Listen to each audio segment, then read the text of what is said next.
Hello, everyone. This is the Jimmy Hitchcock podcast, a talk about the truth. It's called P.O.A.S.T, P-O-A-S-T, the real truth. Plan of action, stop talking.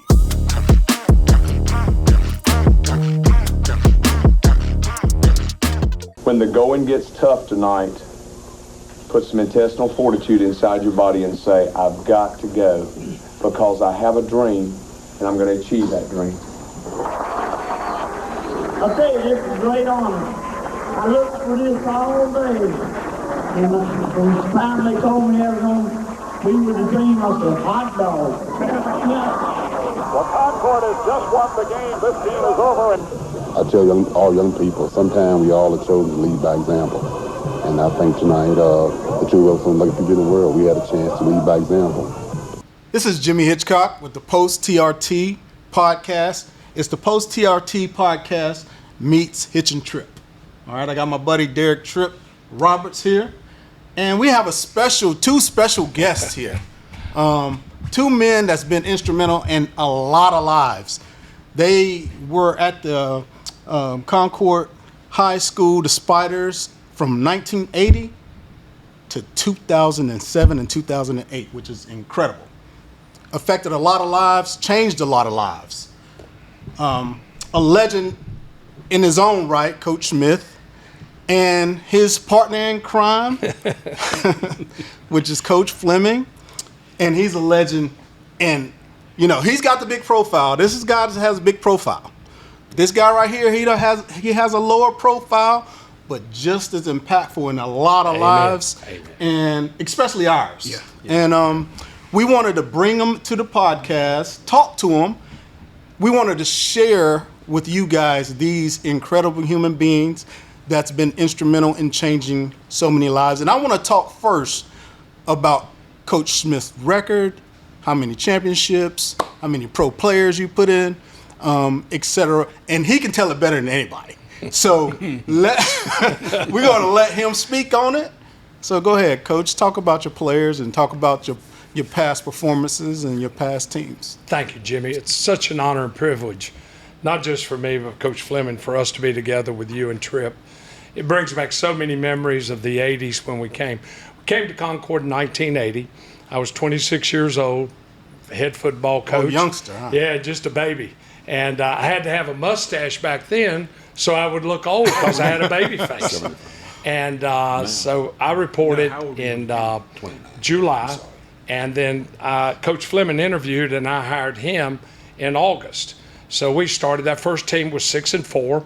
Off of that team, we had 5 scholarship athletes that went on and played at different levels. So the first team you coached? First team I coached. Gordon Brown was on it. Gordon Brown Gordon's a great player. Went to Catawba. Darrell Ware went to Lenore Ryan. Aubrey Simmons went to East Carolina. Okay. We had a bunch of kids going places. Good. And so I had learned through my own experience as a player and then as an assistant in Florida how to promote young people.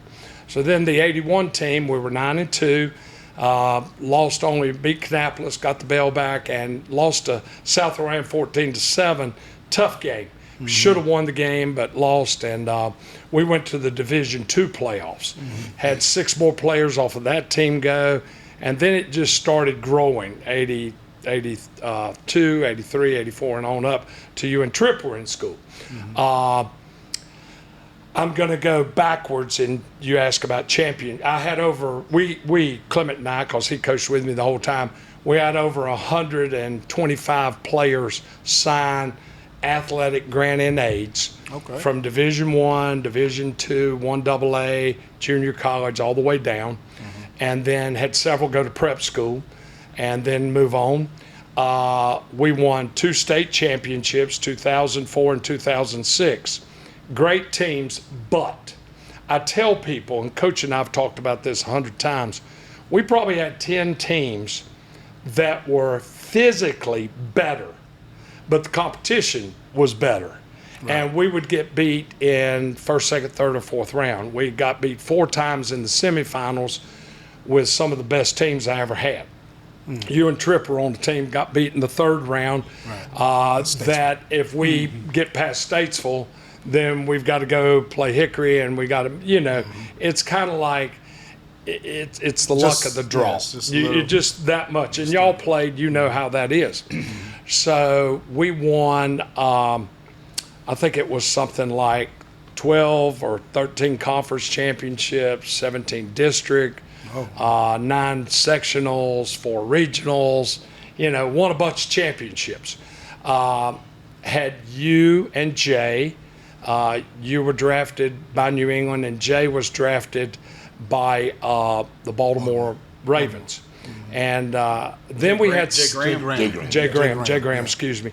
And then we had several other players that had tryouts. Even my son, he was with the Jets for a while, but he didn't make the final cut. We had a lot that went to play in Canada. Some played at Arena, some played this. So very successful. But Jimmy, I think what our motto there at Concord was, we want to take you as a young person, young man, and we want to help you grow and become a man. And winning is a part of that. But y'all know through defeat, you learn so many valuable lessons. Absolutely. And I've learned so much more. Now, I didn't want to learn a lot because I didn't want to lose a lot. Right. But we won, in that time period, we won 254 games. We lost 100. Tied one back when they didn't have a playoff. But one of our best things, people ask me this, they'll say, how'd y'all do against Charlotte Catholic? I said, played them 10 times and they beat us once. Right. Whereas Charlotte Catholic is like sailors, though. You remember that? Yeah. But me they're a about it. perennial state playoff contender. Right. But 2A though. Yeah. We're 2A. And we played Kannapolis and we played, Forest Hill. We played some great programs.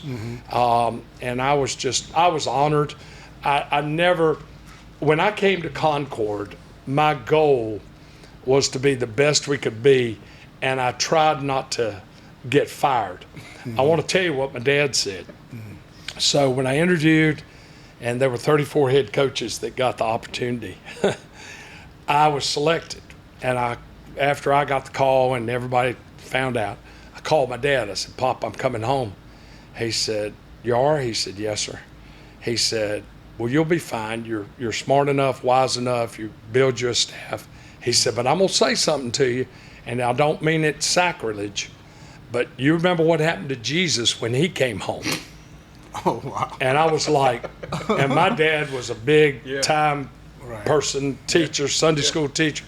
And I said, ooh, Where's he going? Never had thought about that, because coming home, people knew me as Little Easy because I was his son. Then they knew me as Easy. And it was so funny. When I first came in, like I said, I had a mustache, try to look older.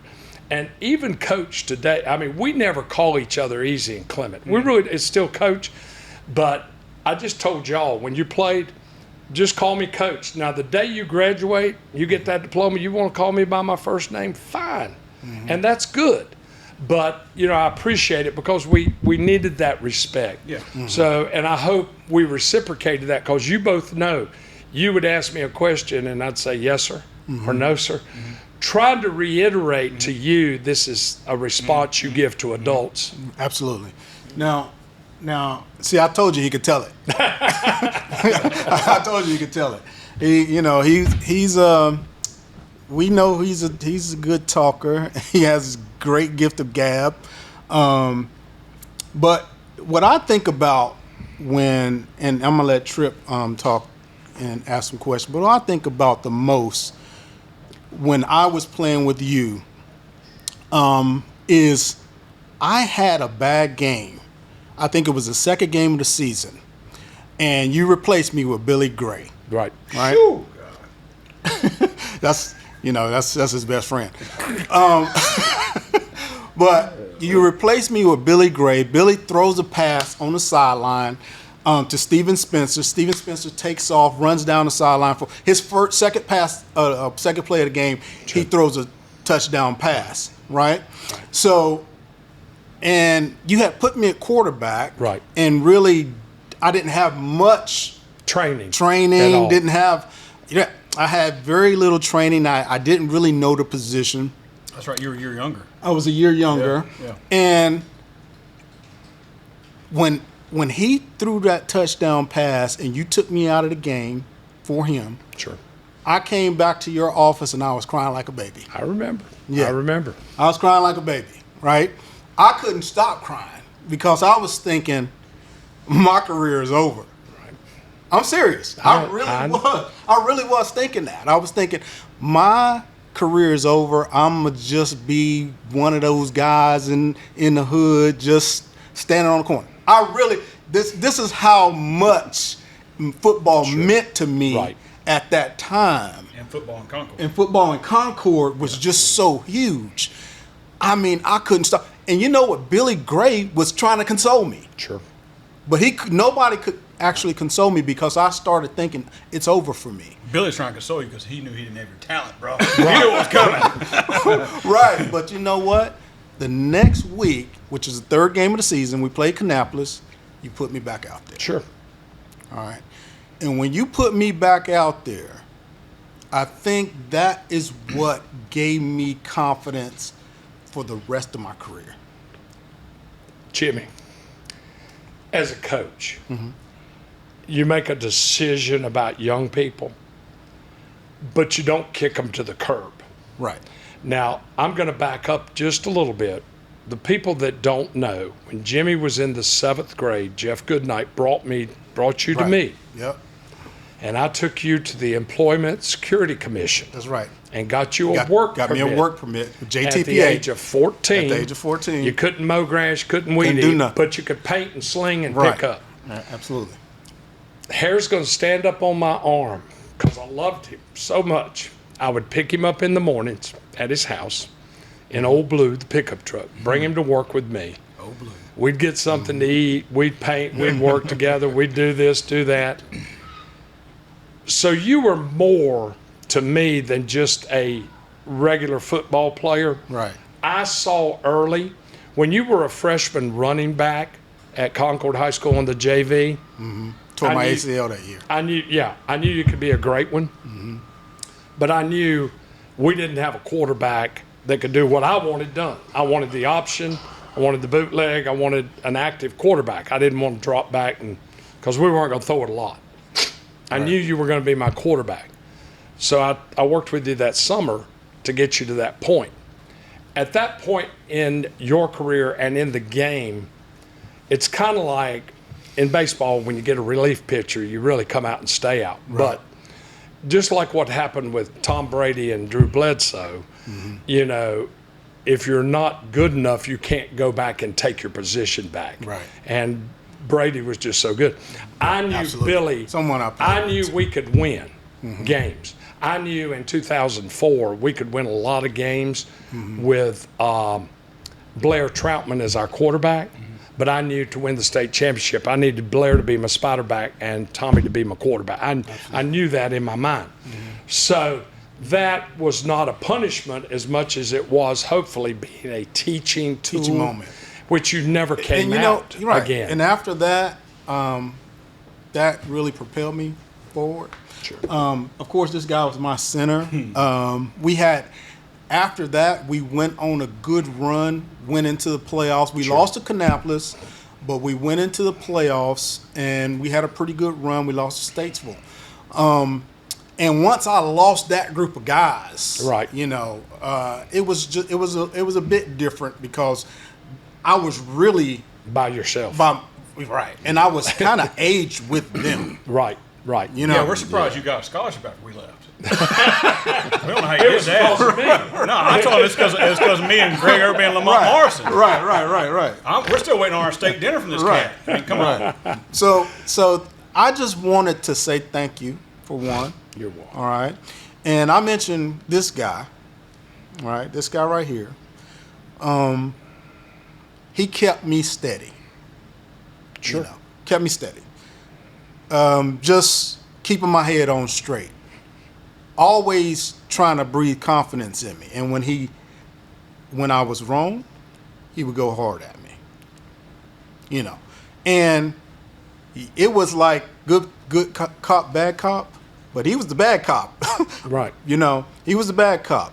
And it was in a really good way. It was a really good teaching lesson that I think that you gave to all of us. All right, all of us, and a lot of the men that you reared really have you really stand out in their lives. And I just want you guys, and we invited you here because you guys are so instrumental in our lives. And I don't think you guys know how much you were instrumental, right? So I just wanted to say those things starting out, and I'll turn it over to the man. All right, here's what I want to say. I think our society has a problem now. I think the kids we're bringing up right now are in a bad way, and I think it's because of the way we're raising them. Mine and Jimmy's, we're kind of aging out, but I'm just watching what we've got. And it was important to me when he said we were going to talk to y'all, and I'm going to be honest, going through at my age and all of our ages, this whole low T, and you try and get your testosterone levels back up, and then your estrogen level, so if I start crying, I'm going to blame it on that bullshit, okay? It's okay. All right. Because, I'm the most emotional of the four of us here. Well, I'm not supposed to be, but No, here's what I've got to say. And I'm glad I got to see you today. And I'm disappointed myself, Coach Fleming. And it makes me cringe when you call him Clement, because it's rare. Like Sure, you said. it is. Y'all don't know what y'all did for guys like me, guys like Jimmy. Y'all just don't know. Now, I came from a different area, obviously. I mean, you couldn't have been. We could not find a better situation. Black guy from the hood, white guy from the doctor's side of town. My dad was a doctor. That's where I lived. I came to football to Coach Fleming, and I thought I was just the shit, because that's what Coach Goodnight and all them told me. And I got out there with Eric Anderson and those boys. Walt Byers. Holy shit. Yeah. Mike Horton. Yeah. Skibo. Yeah. Skibo. And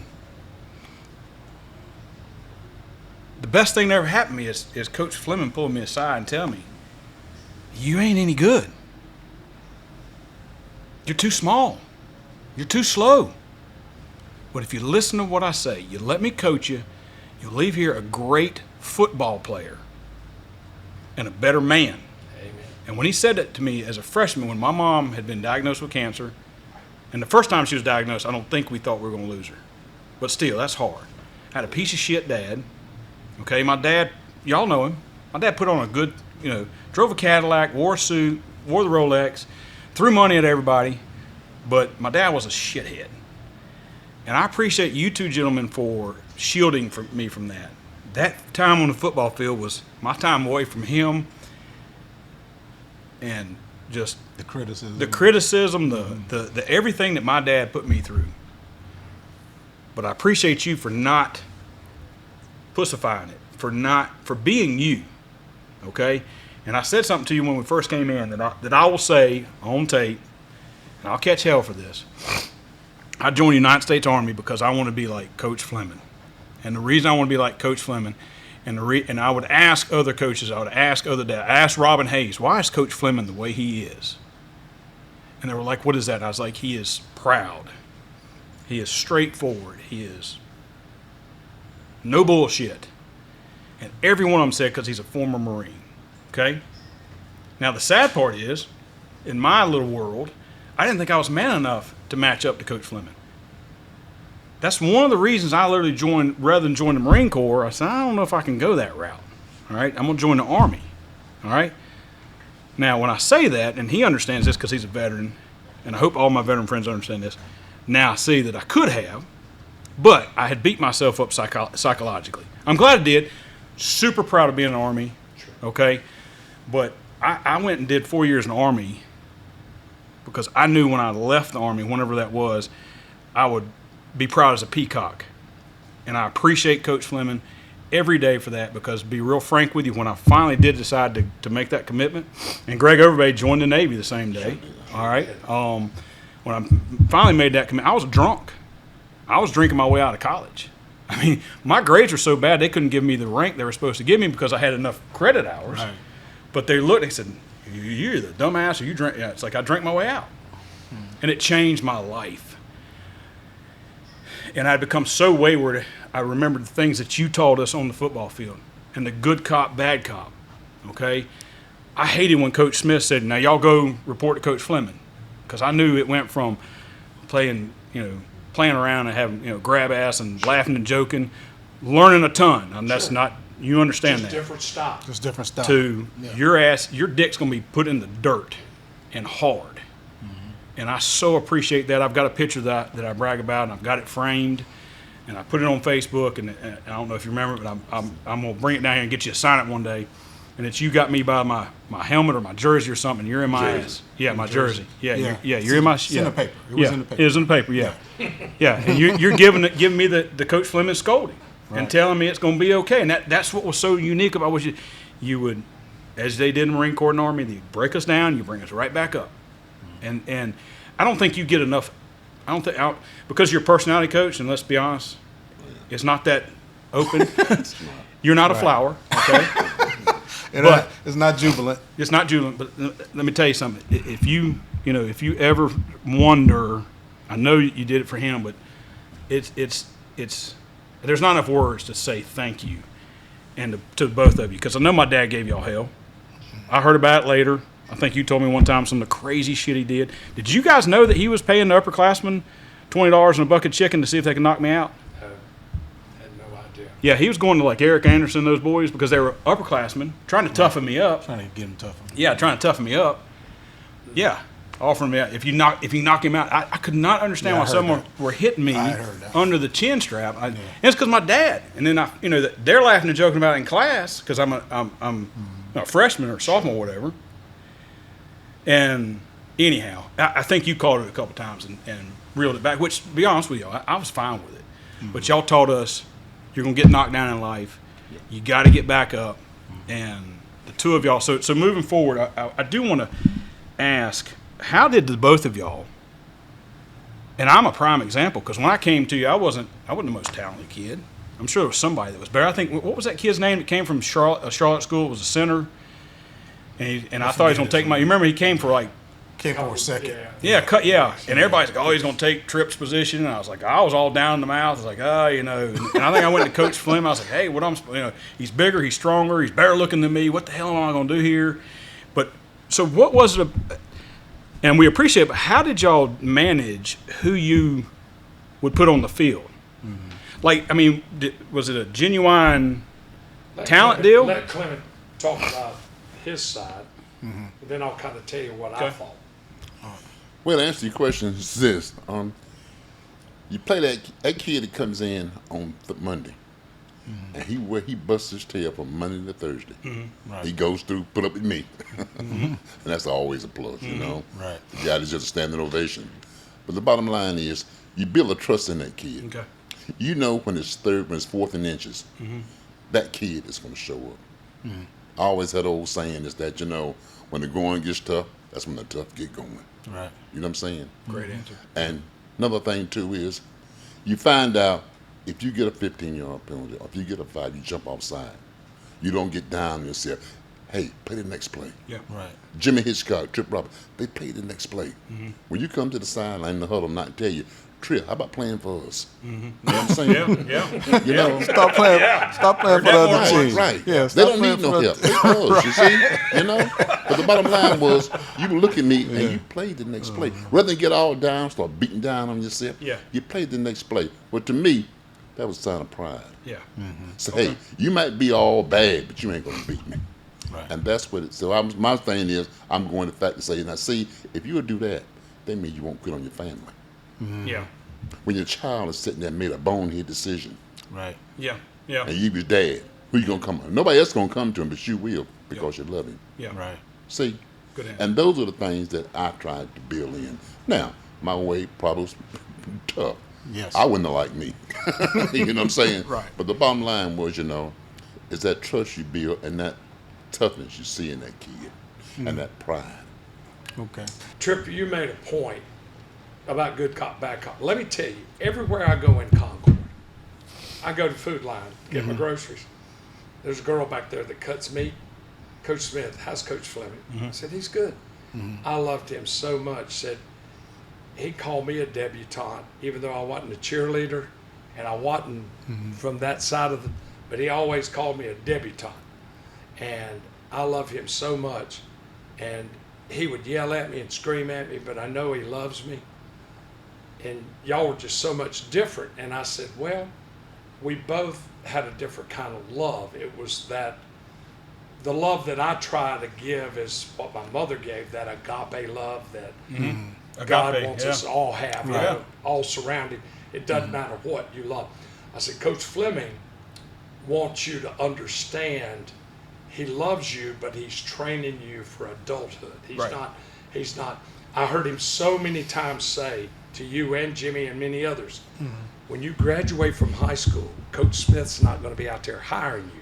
Yeah. He's not going to be out there to love you and this. Now you can call him and he can make one phone call and get you that job, but he ain't going to be there every day. Yeah. And that's the compliment that he and I piggybacked all those years. You ask about talent. I always let Clement.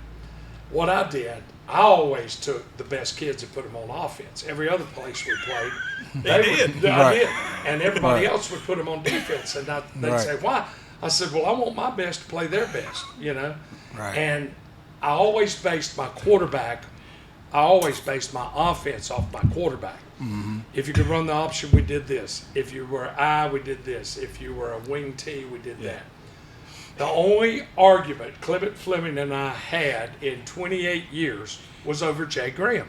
So Jay Graham comes in as a freshman, and Jay, I remember. you know, Jay was fast, and his sister Kim won 2 gold medals. Jay could outrun her. Right. Jay was unbelievable. Him and Jimmy, Unreal. they were on a relay team that was phenomenal. So Clement comes to me and says, I'm going to take Graham with me. I said, well, what are you going to do with him? He's going to be a nose guard. I said, Coach. So Jay's he did play. He did play nose guard that year. Jay's freshman year. I remember that. He was kind of. He was a little bit. He was a There little it bit is. chubby. There it is. You hear what Coach Fleming just said? He's kind of fat and chubby. And he laughed. So You know how many times he told me, you ain't husky, you fat. Clement looked at me and said, Oh, Jay gonna I'm trip gonna on this make one him here. a man. Yeah. And I was like, and of course, I got his mama, his daddy, his sister, everybody. And so I knew how fast he was. So I didn't say anything. I let him. So then I go to Jay after Christmas. And I knew he was a track runner. I said, listen, I'm going to move you up to the varsity. You're going to be a starting running back. We'll run split back veer. You and Quentin Carr are going to be the 2 running backs. Quentin's junior, you're a sophomore. Kenny Robinson's going to be our starting quarterback as a sophomore. That's why I left. So it's Jimmy had gone. It's, you know. Yeah. So we bring him up. Clement's like, Graham, when we go defense, you with me. Jay's like, Coach. I said, Jay, you stay with me. So I gave him the capacity to be a linebacker. Yeah. He I remember backed those up David Damon. David and Houston. And Houston. Jay was and Jay was a pretty good linebacker. Sure. Clement And Ray stayed mad Massey. at me. He would say, you know, Byron Weeks won the 100 meters and he was a nose guard. I said, Clement, trust me. If Jay Graham ever gets to go to college, it ain't going to be as a nose guard. It's going to be as a running back. So He just wanted somebody over there. He wants some people over there on that defensive so when side. Jay signed with Tennessee and goes up there and sits out the first 2, and then makes all SEC and all this and all that. Yeah. I Clement think he looked made at me and- All-American too. Yeah. Yeah. And see, Clement at that time was coaching running backs. By the time I had moved him to coach on offense. I running can't see backs. Coach Fleming doing Oh, running he backs. did a great job. Really? He did great. Wow. He had Jay, Ray, David, and Houston as the running backs. You can't help it. Wasn't hard to do. You Yeah. can't- yeah. Wasn't very hard. Coach Goodnight could have coached that crowd. Anybody could have coached that group. So anyway, all I had I to do was always get say Stop that. bagging You know on what I Coach mean? Goodnight. all I had to do was get the bus You know, talent loaded. high. All I had to do was get the bus loaded. But Clement coached him, and then he would get Jay. Don't talk to me. Don't you look at me. If you look at me, I'm gonna move you back to nose guard. And so he would be on Jay. He'd pop Jay in the head. Jay loved it. But Jay tells, just like you two. Yeah. I love Coach Smith, the way he did me and the way he promoted me. Yeah, yeah. He said, but Coach Fleming made me a man. Yeah. He said, when I was running that dive in the veer Yeah. without a fullback in front of me, Yeah. Right.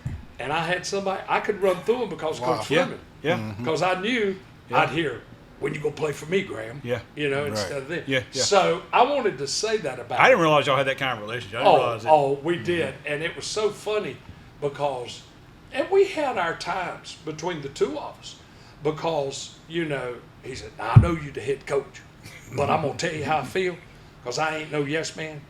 And I was like, Coach, you can tell me. He said, I know it ain't going to be nothing, but I'm going to tell you anyway. So, but we had such a good rapport with our players. Right. And I send Tripp and Greg and Clement and Gordon and everybody on Veterans Day and different things. And I tell them, thank you for my freedom and my family's safety. Well, Gordon Brown was very instrumental in my life too. Gordon's Jimmy. He was still in the reserve when we were in with him, right? Yeah. He was still. Yes. He's still doing. He's still out. I think he's still. Yeah, he's still he- involved. I talked to him the other day. Who's Joel's your oldest son? No, Jeff. Only Jeff. Then Joel. Then And Joel. he was at West Rowan. Right. All of them went to West. All of them. Yeah. So that year that we had to play, Right. and everybody kept talking about the first thing I'll say, funny little story, is we had no idea that Coach had kids. Sure. And we were going around saying, Coach Fleming has kids? And then the next thing we all were saying, who the heck had relations with Coach Fleming? How'd that happen? Miss Carr. Who was his wife? Right. Anyhow. Best thing ever happened to me. Yeah, yeah. Oh, listen. Let me stop you right Yeah, there. yeah. When he came to the back door, Coach, what did Cora make you do? Take my shoes. Take her shoes off before he come in the house. Look, Tripp, when I went to visit, Coach, you need to get your shoes off. Yes, ma'am. So she ran the house. She's the one that Yeah. calmed it all down, huh? Oh yeah. Oh yeah. That year when we were playing your son, I would have never known we were playing your son. I mean, Coach Flynn was like, "You do your job. Sure. I'm gonna coach you up." And That was the hardest game ever that we had. The press followed us around for that one. Yeah, that's Yeah. the one WBTV came. Yeah, they followed us actually around got for that like one. an and Emmy or yeah, some kind got, of award. They got an 3 award for that. days. Yeah, for 3 days. So Friday at Concord High School. I think that's on YouTube. Shannon I've Bradshaw seen it. shared it on Facebook. I think, I'll yeah, send it to 3 both years of you. back. Yeah. I've We got it. Coach need, Smith comes out. we need to put that Remember up. he came on out in the the huddle and Brent podcast. was supposed to. Yeah. Lamont was like, Yeah, I'll find it for you. I'll put Yeah, it get out of here. Get out of here. God, I hope they don't catch that on camera. On camera. Yeah. So going past that, y'all come in in 1980. Right. All right. What was the racial environment like then? What was it like Let me to say be the a black percentage, man and you first? Tell that, Clint. Yeah. To We be a were- black we man were 60 in 1980 in Concord, North Carolina. We were 65% white, Right. 35% black. Black. There were just a few, like Hong Tran and some family members, Vietnamese, very few, Hispanic, very few, or if any, Chinese were the Clement. It was 65-35 basically, white to black. Really? Yes, and the Wow. ratio of teachers. That's not. I didn't think it was that. Oh, it was. This is 80. It was. This is 1980. We're 10 years later, And bro. see, Jimmy, this is before we merged with Cabarrus County Schools when they Oh, started yeah, sending yeah, our kids out. Logan community everywhere else. Yeah. And Everywhere. it dropped down. Now, I would Right. bet our African American community there, Clement, might be maybe 15 or 20, but our Hispanic committee or group may be the same. I mean, Now? now. No, Yeah, now, yeah, now it is. No doubt about it. It's not, and No there's doubt still about it. probably 60% white at Concord. Right. But But then the racial makeup when we came through. Sure. was high. Yeah. Very high. Yeah. Very high. Right. Very high. So could you speak to any of that? Well, What it was like? I'm not going to live long enough to tell a whole story about it. Of course. But the bottom line was, it's like any other typical community, you know. You had 65% white, 35% black, you know what I'm saying? And you had, that's what you had. That was the way I life. You follow me? Right. Then what you had to do is go in and say, okay, what difference can I make? You see? And that was always my attitude. What difference can I make? You see? Can I go How in? can you affect the kids? How can I completely? affect that kid? How can I make those kids say, hey, look, we can get along. We ain't got to like each other. We ain't got to love each other. We got to learn to deal with each other. You see what I'm saying? There are plenty of folks. 75% of people I met, I didn't care for them. Right. But I had to learn how to deal with them on a positive note. Right. With a gun, fighting, wasn't going to catch it. My coach, former late coach Big House Gaines, always said, if you're going to make a difference, nothing wrong with being on the street saying, okay, here we got to go. But you got to get in the room where decisions are made. Right.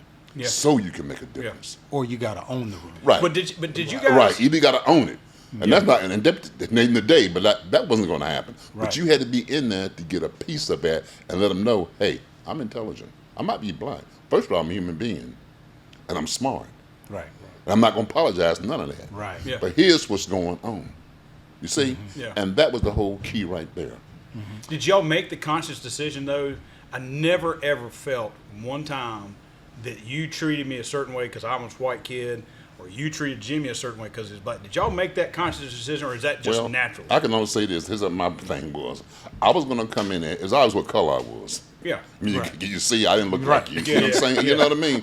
The bottom line was I was going to come in there and say, I'm going to be fair across the board. Okay. Yeah.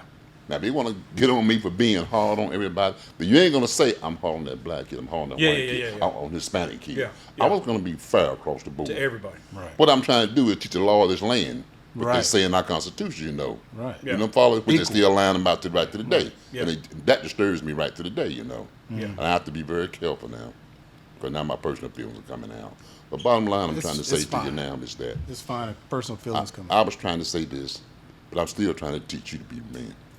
Absolutely. Okay. And Jimmy, this was only 13 years after integration in Concord. We integrated 67, 68. Oh This wow, I is forgot 80. about that. Yeah. So see, things were changing, not fast enough, not to the point. But I think, you know. Well, let's let him finish this I was, this but thought right that was- there. And the two is, back up a little bit, I was the first to integrate Right. Where'd you my county. where'd you go to school? Davie County High School. Okay. Okay. And it was Davie like County. Yeah. 2%. Good. 2% black. Davie County. That's And I grew up in a little shout town. out to Justin Drone. He's a politician down there. Right. Well, Yeah. I grew up in the hometown. Close to Moxville? Yeah, Coolman. It's Coolman, North Carolina. Right, It's Coolman right. and Moxville. In Well, I Moxville. grew up in Coolman. You know what I'm saying? Oh, you okay? Population about 1,000, maybe a little bit more. But That's what's up. one thing I go back to, we all had pride. Right. Every starter on the Davie County football, basketball team, half of them came from Coolman. You see what I'm saying? Yeah. Coolman, little mill town. Yeah. Right. You follow me? Yeah. Yeah. And everybody knew about it. And most of it was kin, you know what I'm saying? Right to the day. You know, my mentor just passed away. I still go back to Coolman right now and help a little basketball camp. You know what I'm saying? Yeah. Yes. Yeah. And what we do is, Awesome. this for the kids of Coolman, you know what I'm saying? That's all. And I still do that right to the day. Awesome. And the bottom line I'm trying to say is that being one of the first blacks to go to a predominantly white school, all these things played against me. When I came to Concord, I was only I was black on staff. You know what I'm saying? But that was, well, anyway, everybody had one black coach. You know what I'm saying? Right. And that term was always, we got to find some good black coach. Right. Okay, Well, so what you telling me yeah. now? You got Yeah. 6 great white coaches? Yeah. You see, that was my attitude. And I found out, of course if it we was. got to find a good black teacher. Right. I mean, well, hell, if the white teacher's good, that's not true. But I got all kinds, you know. Exactly. That's great. So, Yeah. point I'm trying to say Yeah. is, these are the things that, you know, you can take as a negative or positive. Yeah. Or you can take and just deal with it. And that's what I chose to do. Yeah, and I try to teach my And children. that's I what try I to was pass trying. it on That's to you what, all. that's You what know I what was I'm saying? thinking. Yeah. That's what I was thinking coming down here is how you dealt with it and treated everybody the same. Well, let me start back again. And that Well, is let a me say thing this that too. I give my late wife really credit. appreciate. Because had not it been for her, I'd have probably ended up in jail. Right. But the bottom line was, she would say to me sometime, now listen, if you want to be a head football coach, if you want to do all these things, then you've got to set a tone. You're going to have to lead by example. Right. Rather than that old hardcore, you don't need that right now. You don't need that. Awesome. Because these kids they're not going to respond to you. But you can carry yourself in such a way, Yeah. as you pointed out, and you did too. But the point I'm trying to say is, you carry yourself in such a way, then they're going to have to say, wait a minute, what's with him? You know what I'm saying? You know, and I am very quiet. Right now to this day, you know, I'm private. Right. Because I don't have it. My kids are grown, you know. Bottom line, that was part of it. But every day, that's what I got from her. Then when I come home angry, she would stop me and say, hold it. You're not at Concord High School. You're a father now. Now be a father. Leave that out. That's a great woman. We all need one of those in our lives. Well, that's why I said, I spoke at her funeral, and I said, everything I've achieved in life should have a name on it. Yeah. Even down to my college degree. But hey, I told her like it was, you know what I'm saying? Right. But the bottom line was, I told her that every day, you know what I'm saying? Yes. And that's the whole key. And those are things I try to teach you all, and I always say it to you, every kid. I never told what you can't become. I would always say, now, hey, if you want to be a doctor, or if you want to be a lawyer, if you want to be own your own business, now you're going to have to burn the midnight oil. Right. Yeah. You see, Work. Yeah, Work work. comes from. you're going to have to work now, Yeah. okay? Right. Now, some people who are smart, academically smart, and that's great. I got a brother. Like smart as I don't know what. No, yeah. No, I'm serious, smart as I don't know what. But you know what? He can't go out there and take a lawnmower, mow yard, and beautify a yard. Yeah. But you put him in a room with somebody, hey, he can Yeah. do it. You follow me? I call him, he got a golden tongue. That's why I don't like it.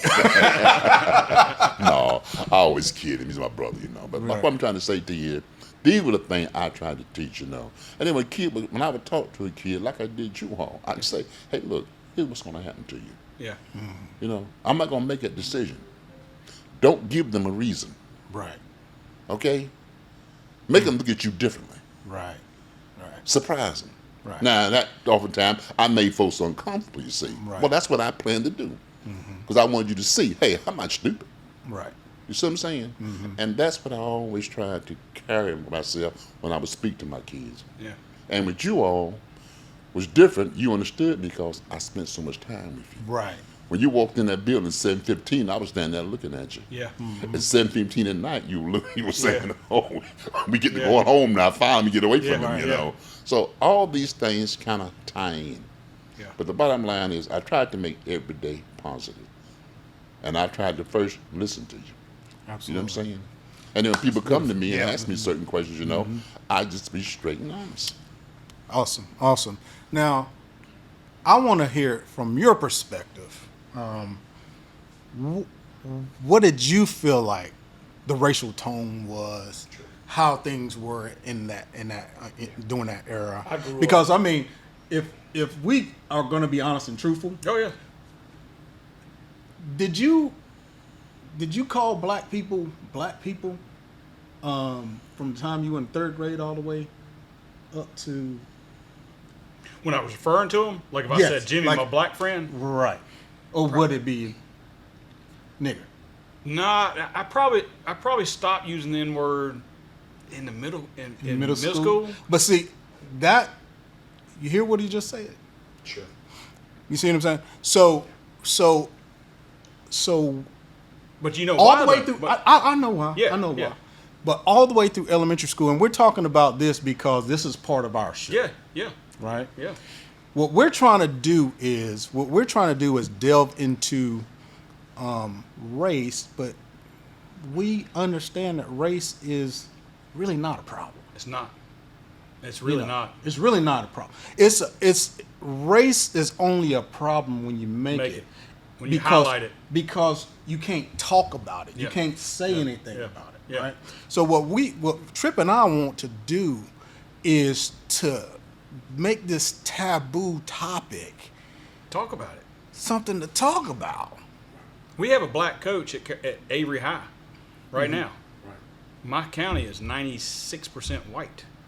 And he played at Carolina. Oh, did he? Yeah, I'll get his name for you. He played Oh, football okay. at Carolina.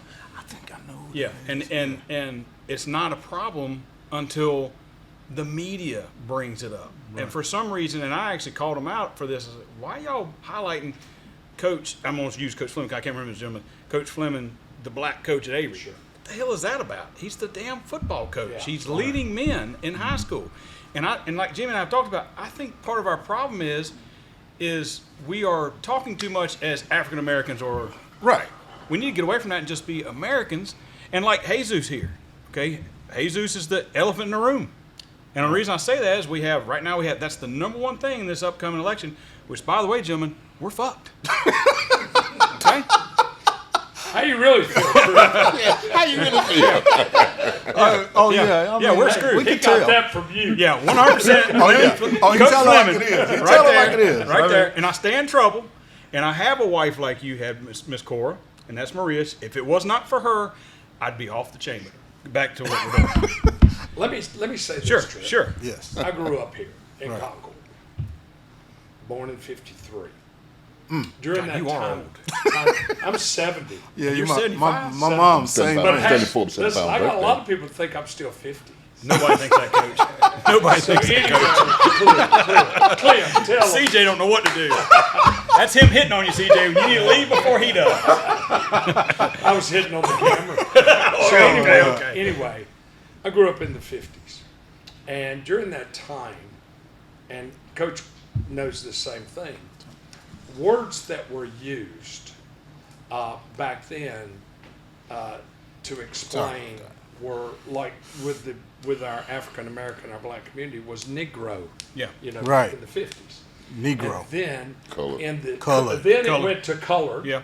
It went from Negro to colored. Colored to Negro. Just straight Colored Negro. Colored to Colored Negro. Colored to Negro. Colored, Yeah. Colored to well, that Negro was to before African me, American. Yeah. to black to to now African. African American. Right. So Black to African American. a lot of times white people, Caucasians, are careful Yeah. about what they want to say.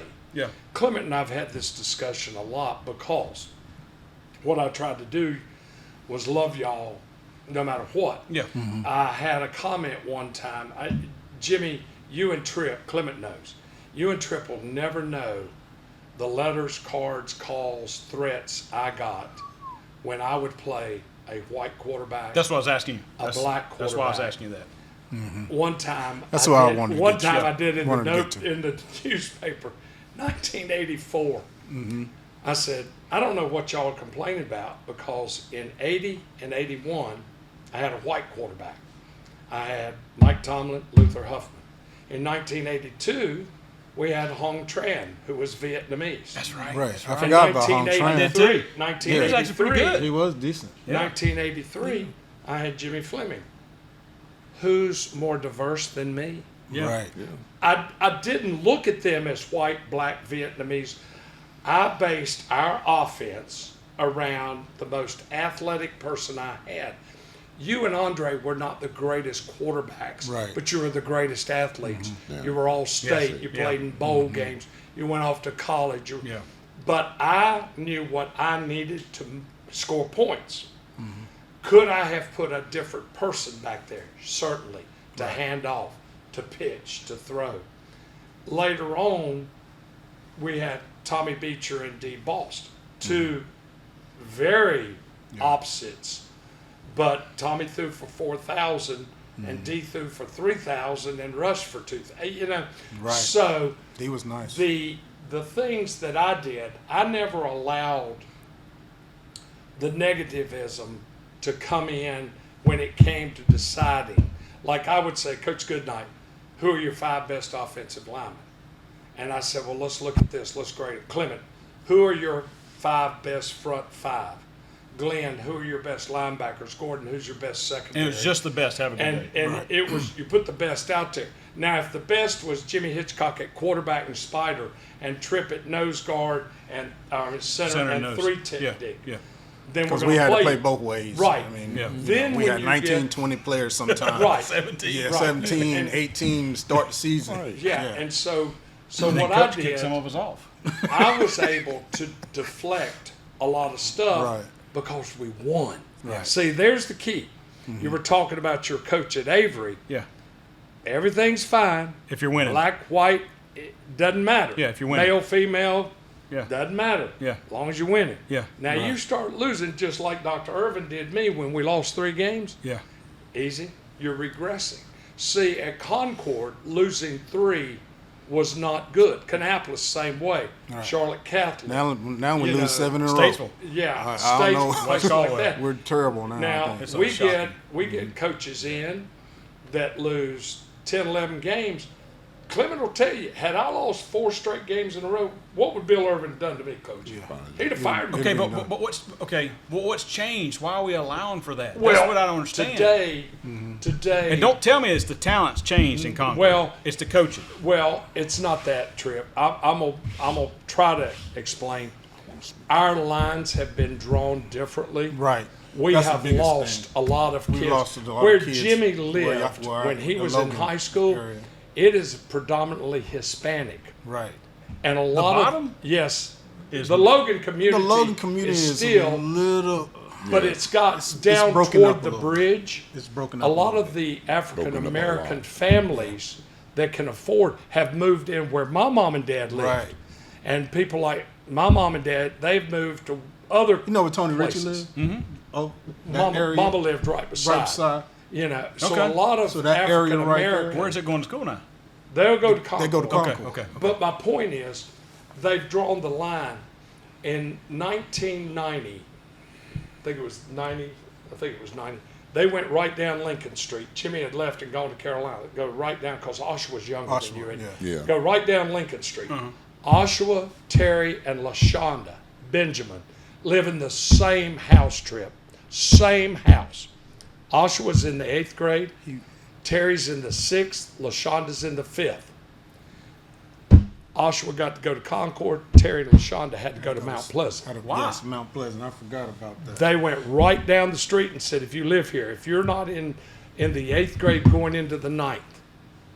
Oh. Okay? So they started that in the 90s. They took the Logan community and they quartered it. This side goes to Concord, this goes to Mount Pleasant, this goes to Central. And then when they opened Robinson, they started taking more and more. And now we have a lot of kids that live in the Logan Ridge community Yeah. that go to West Cabarrus. It's in Harrisburg, but still. Trip. West Cabarrus is past Country Club. And we got kids in the Logan community Going out there. busting out there. So we're not getting what we got Right. when I was there. Well, are Now, let they me say one 3A or other 2A thing. now? We're 3A, still 3A. The other thing is the middle school has dropped 7th grade football. They only have 8th grade. 7th graders can play 8th grade. So that means 45 people, 2 years ago, 45 people that played 7th grade and 45 that played 8th. 90 kids, only 45 can play. So that means if you're too old for Pop Warner, you sit a year out and not play football. yeah. Let me tell you one more. Our Cabarrus County Boys and Girls Club, Yeah. we no longer have youth football there or youth basketball What? and things. Things have changed. Oh yeah, I heard that in they our scrapped community. That whole But program. why? I don't know the answer to that. 'Cause Where I have you am been? so- Well, you've been out playing golf? I mean, you I got the have- biggest mouth in I've Concord. been taking care of my grandchildren. So, Take and them with you. I'm not a political person, so I Okay. don't get So into you don't all get that. onto the politics. But with all of those changes, we don't have Little League Baseball, Babe Ruth Baseball anymore. That was so big. We don't have, like my granddaughters and grandsons would have to probably go out around Northwest or Hartselle or those places to play sports as a youth. So, like Audrey Lee's daughter's taking volleyball at Mount Pleasant with a lady that lives in Outlaw.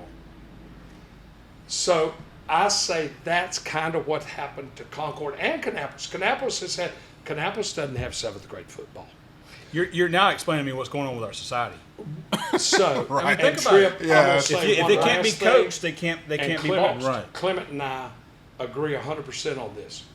We started seeing in the 2001, 2, 3, after 9/11, we started seeing parents, and I don't want to be critical of parents. Please don't take this literal. I'll be critical. Go Some ahead. parents decided they want to be their child's friend instead of their parent. There it I is. told my children There it and is. my grandchildren, I am not your friend. Absolutely. Go find friends. Yeah. Absolutely. I'm coach, Right. pops, daddy. That's all I am. Have a good day. Clement and I are the same way in this. Yeah. Right. We do our, and like my youngest granddaughter, 6, she said, Pops, I want you to be my best friend. I said, sweetheart, I love you more than my life. You're my blood.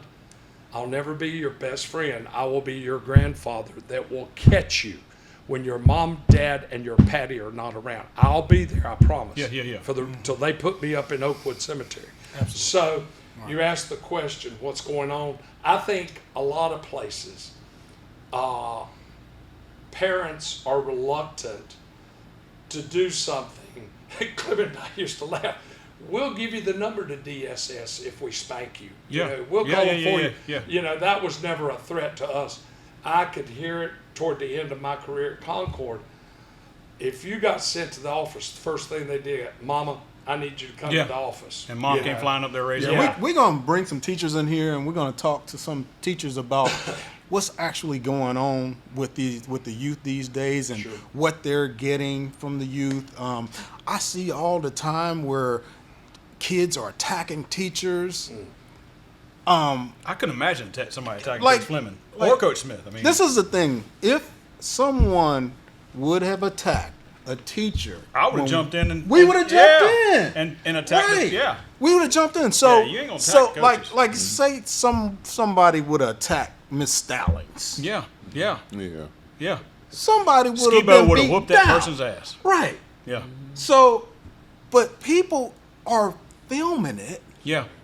with Yeah. with the iPhone or whatever instead of jumping in and doing something about it. Right. It's unbelievable Jimmy, what's that happening. started, I think, right after Columbine. Really? I Yeah. think once Columbine came in, Yeah. because Coach and I, we used to, when we would have threats at our school, like bomb or Yeah. something, Yeah. we were in charge of getting the kids to the stadium or the practice field to protect them, not allow them to leave, and for the police, the rescue, and everybody to come in and make sure the building's clear. But our job was to take 1,300 kids, and me and Clement take care of them, Right. because they trusted us. Right. And after Columbine, you started to see more and more. And you know, cell phones, I really didn't have a cell phone until Z went to Penn State in early 2000. I didn't have one. Needed it. And Coach, we Do you talked- have one, Coach? I got one. My wife got ill. That's the only reason. When she got ill, and she started having, she had a seizure. Or something. Yeah. I had to have one. I That had was to have. I had to have 99, one. You still keep one now? Well, I got ready to throw it away, and my kids said, "No, you're not." Either. After she passed and everything, you know. Right. And that's why I said to raise Jared, but I was gonna throw mine away because I said, "Guys, I'm only gonna be one or two places. Right. If I'm not at work, I'm gonna be at home. Yeah. Right. Or I'll be somewhere with Jared." Yeah. Exactly. And he said, "Dad, you need a cell Yeah, phone." so- Give me your perspective on what's going on with the youth. Well, can I start this? First of all, mental illness is That's- playing a big part in our society big now. part. Now, people are playing on it too now. Yeah. You guys People know are that. playing on it. You know that now. Yeah, Okay, all right. absolutely. All right, let's get past the next part. That part's been We know played that. on right now. Right. The other part, and Coach has mentioned to it, and you all have said it, it's in the homes. Parents. These parents are not raising their children. I don't care who you are. Right. Black, blue, green, yellow, polka dot. They're not raising their children. You can't be a child's friend. Right. All of my kids' worst enemy.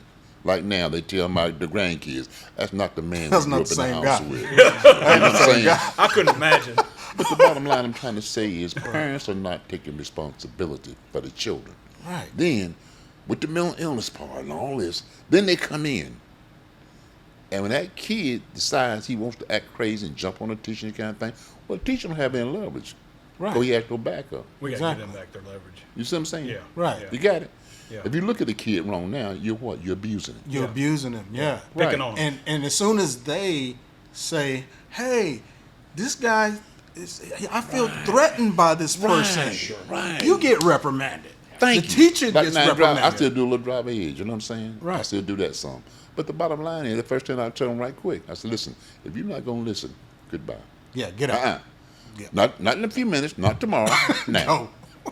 Go with And your that's parents. See what I'm saying? Because I'm going to teach you the safe way to drive. Now, when you get on your own, you drive like you want to. Drive like, Drive like yeah. a fool. Yeah. But when you're in the car with me, You do can what drive I like I say, or you leave. Yeah. Now, in this conversation, you're not going to sleep either. Right. Yeah. If you're going to sleep, I'm not going to You're touch not gonna you. be on that phone. Yeah. Guess somebody, that phone going in the console, or you going home. I think phones are a big problem. Kids. It is, and that's another thing too. You see, then they got these rules say, well, you know what? He want to text. He's texting. I'm sitting up there talking. I see kids. See, all this. Now the main thing should be, if you're gonna have a rule. Don't bring that cell phone on this campus. Not in class. Yeah. No, don't bring it on the campus. Yeah. Right. Yeah. Don't Leave it in I the car. agree with leave it that. in the car. Yeah. Leave it at home. I don't care. Yeah. Why If do they you need bring- one on They the don't. campus? Well, the excuse. we didn't have one. But the excuse that you'll get, and I was in law enforcement for a while, and the excuse that law enforcement would give, well, the kids need to be able to contact if there's an emergency. No, the hell they don't. Right. They got teachers there. They're in a controlled Pick up the setting. phone, hit now. Yeah, Right. yeah. They go through the proper procedure to get there. And the It's- principal, it's they a got, protocol. they got it right to the principal phone number is right there. Right there. To the Right. police They got office. intercoms. Intercom off. Yeah. Why you need a phone? So what I'm trying to say to you, if you bring that on this campus here, you're gonna be suspended, Right. and you won't have to do that about a half a semester. That's all it would take. Mm-hmm. That's all it would take. Board, county board, board of education, superintendent, protect that. And support Right. the teachers. Support it. Look, Yeah. right. You are not gonna bring this on this campus now in the conversation. Bottom line. If you get caught, you out of here. You out. All right, you two gentlemen talk for how many years? I gotta Sure, say, go. I gotta Yeah. say two Yeah. things Okay. before we close down. Okay. Number one, at Concord, we have an excellent head football coach. Okay. Okay. Uh, Yeah, we don't want to leave no, it no, like no. that because we He- did yeah, kind of talk he about him. came out and And I was there last year. yeah, and met him. he He's a has good guy. done a wonderful job. Got us turned around. What's his name? Shepherd.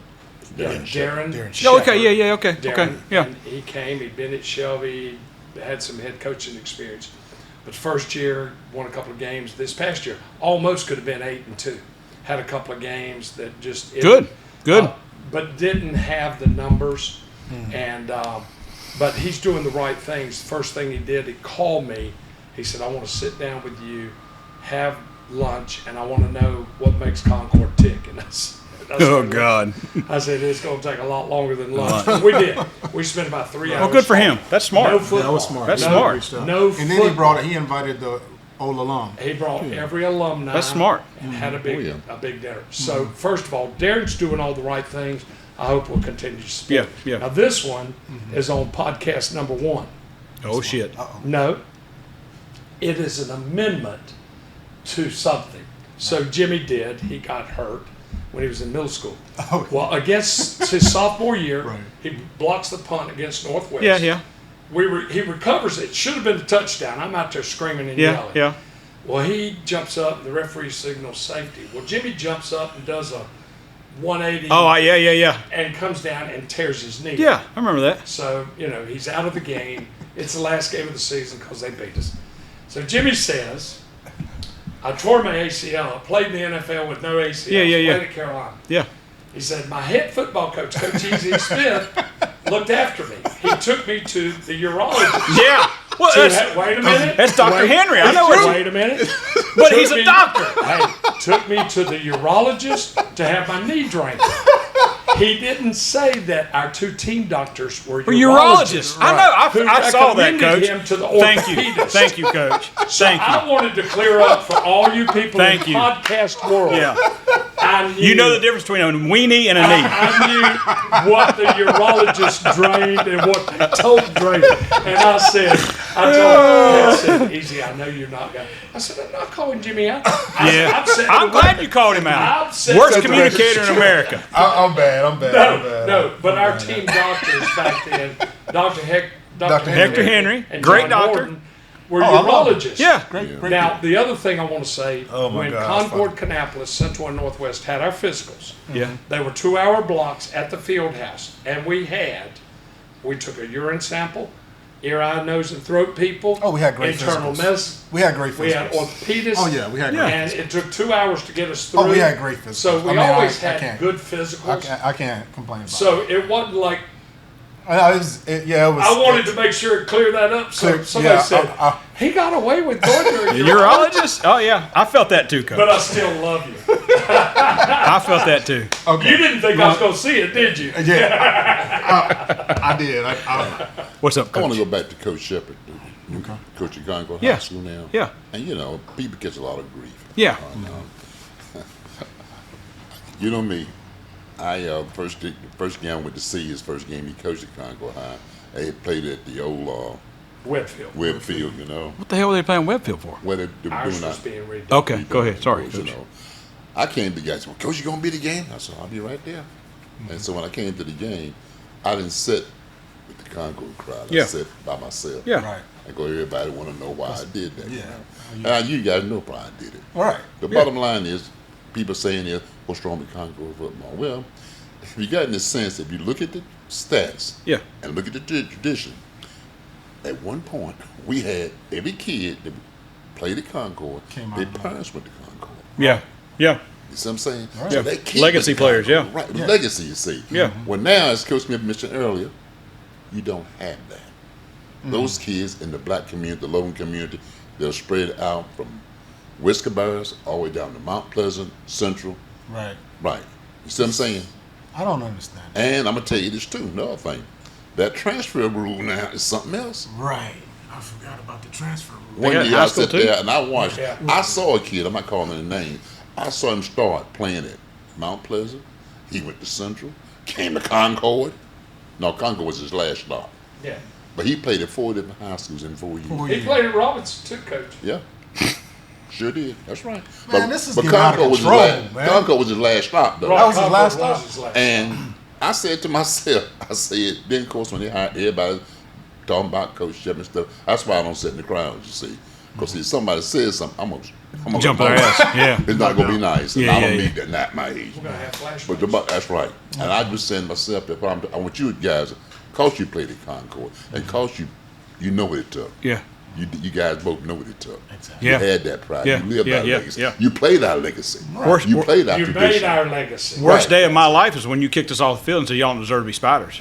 Right. I mean, But to see- this day, that hurts my heart. But see, that right there. But that was teaching. But Yeah. see, again, too, Trip, but you just said Yeah. they don't have that now. Yeah. You don't have that. They're scared to do that. That, Right. that black Thank and you. gold. Yeah. That black and gold meant They, something. and you know what? More than that, they don't understand. Right. But just back to Coach Shepard, I want you guys to understand. Okay. I want you. I don't care what everybody else thinks. Yeah. I don't care about that. Yeah. The hell with you. I want you to know, Yeah. Right. so you can tell Right. all the What's guys going on? that paid that price for us. Yeah, yeah. By tradition. And that's why. That's why. Okay. All right. And I'm Now glad to you- hear Now it. you heard it from me. Yeah, I'm And glad of to hear course, it. I'll tell it who. Y'all, I sent y'all, all Yeah. three of you. You remember when I sent you out the FCA camp? Yeah, yeah, Yes. yeah. Let me tell you a little secret about that. Last year, they had 8 scholarships. Yeah. Wow. Did it really? This year, they had 48. That's awesome. That's how many people responded Yeah. to send $200. $200, yeah. To send one kid to camp. Where was the camp at? Black Mountain. Black Mountain. FCA. And he called me. He said, "Oh my gosh, Coach." He said, He didn't realize what he was doing when he was talking to you about that. he did, Right. but people have told him. It's like when Coach Padgett talked to me when they were having that good run, Mm-hmm. and I told him he jinxed himself. He said, "Coach, if we win a state championship, I don't know that we can buy the boys a ring." I said, "Padgett, look at me. Yeah, alumni will buy it. As long as I'm alive, We'll get you rings. now you won't get these two Right, right. because I ain't the coach, Yeah. but we will get those boys a ring." And every coach, and Yeah. every player, and every manager, every trainer, everybody that we need to, Richard we Maxwell. will get them a ring Right. that worked to do that. Yeah. And that's the part, like Clement would tell a lot of you, listen, you may not play in college, Yeah. but he can help you Yeah. down the road. Yeah. Because he knows so many people, he can make one phone call. Yeah. Yeah. Yeah. And I don't brag about that, It's a fact. but because we won, I go back. Had we not won, Right. Wouldn't be like wouldn't this. want anything to do with Yeah. any of us. Yeah. But we won, we did it the right way. We promoted excellence, and we brought a pride back to Concord that had gone away Yeah, yeah, yeah, in yeah. the 70s, Yeah. middle from 76 time period there. So, and I'm very proud that I was part of it. I used to always tell, you don't work for me, you work with me. Yeah, yeah. You work beside me. Yeah. I got all the credit, and I got all the blame too. Yeah. But I didn't do all the work. It's a little bit like how Dean Smith and Bill Guthridge worked at Yeah. Carolina. Yeah. Right. Yeah. Clement and I, he knew. Yeah. He knew. Yeah. But if I needed somebody, like when my mom got sick, Mhm. Clement took the football team. I couldn't be at the game. Yeah. So he took care of them Yeah, until I yeah. could get there. Yeah. Yeah. There was no doubt he could have been the head football coach just as easy as Yeah, me. yeah. He had all that. The difference between the two of us is our personalities. 100%. It would have been, it was a lot easier for me growing up in Concord, raising money and doing things. Mm-hmm. But he could have done that too, you know. Right. It just, he wasn't going to do it the way I did it. He was going to do it Clement's way. Right. And that's the only way that works, right, Coach? Absolutely. And people aren't going to donate when somebody's as straightforward as Coach Fleming is. Right. I mean, I love You're Coach right. Fleming, But they're not. but They're not. yeah, They're not. yeah, they're not. They're just not going to They're do scared. it. They're See, scared. what I tell them, Yeah. them same people trip, and Yeah. you learn this, that. Yeah, Then I don't want your money. exactly. Well, see, you don't tell me about how much you love and respect and all this kind Yeah, of yeah, thing. yeah. You see what I'm saying? Yeah. But now, if you love Concord High School and you claim you care as much about me and what I'm trying to do, okay, write the check to the Concord High School. Yeah, You see? yeah. But I'm not going to sit up here and tell you how great thou art now, okay? I'm going to say, we're going to try to do what's best for the kids. Right. Absolutely. Okay? Do you remember shit or shinola? Do you remember that? You used to tell me I don't give a shit or shinola what you're thinking right now. That's right. Okay, I need you to remember that I just asked you that. And you too, Coach, because something's coming up for the two of y'all. And the only reason I ask you that is because, like Jimmy says, there's a lot of things, because of being in the Army and, injuries and just old age. But I distinctly can remember Coach Fleming screaming at me, I don't give a shit or shinola. So I just want to make sure. And we're Put it in the back of your head. We'll talk about it later. What we're going to do is put together something for past, football players. Try to do something at the brewery in Concord. So we're thinking about doing something like that, and we're going to have you guys there. All right. But that's the end of the show. Another good one. Another good one. Yeah. You didn't drop any hard R's. Jimmy just picked on me and asked me when I used the N word. You know what I'm saying? Sure. He put me on the spot there. Last thing, my wife she wants to be here because she stands in the back and does this. Because I get off track. But I promised her there would be no hard R's. He threw one out, and me and CJ about passed out. No. We weren't ready for it. But it was. You'll see it. It was a reason for it. Sure. All right. So, but these guys right here. Yeah, right, CJ. These guys right here are very instrumental in a lot of lives. From 1980 to 2007, 2008, these guys reshaped a lot of kids' lives. And we appreciate you, and that's why we got you here. And we want everybody to know. So we hope this goes viral so that you guys can be recognized, and you need to be recognized. So thank you very much. Yeah. Thank you, Jimmy. Thank you. Trip. Thank you. Thank you, Trip.